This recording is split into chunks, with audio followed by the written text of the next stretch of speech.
Ég heiti Nanna, ég er svæfingahjúkrunarfræðingur hér á Sjúkrahúsinu á Akureyri. Ég flutti til Akureyrar þegar ég var 16 ára og er búin að vera hér síðan og vil hvergi annars staðar vera. Ég ólst upp á Austfjörðum. Þar starfaði móðir mín sem hjúkrunarfræðingur og þar þurfti hún að geta sýnt öllu sem kom til hennar. Og hún var ástæðan fyrir því að ég fór í hjúkrunarfræði.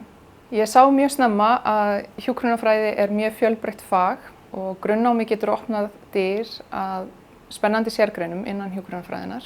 Ég er búin að starfa hér á Sjúkrahúsinu á Akureyri í 10 ár og í 1 ár í Svíþjóð. Svæfingahjúkrunarfræðingar taka þátt í að stjórna og stýra svæfingum, deyfingum og slæfingum hjá sjúklingum á öllum aldri. Maður þarf að geta skipulagt sig vel en á sama tíma verið viðbúin öllu. Sem svæfingahjúkrunarfræðingur er mikilvægt að þekkja sitt hlutverk og geta unnið sjálfstætt.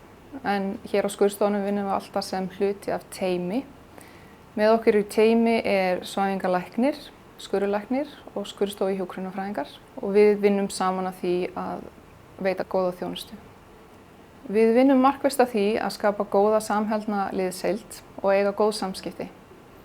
Og þetta góða andrúmsloft og góðu samskipti hér á skurðstofunum hjálpa okkur að veita góða þjónustu. Ég mæli hiklaust með því að starfa sem svæfingahjúkrunarfræðingur á Sjúkrahúsinu á Akureyri.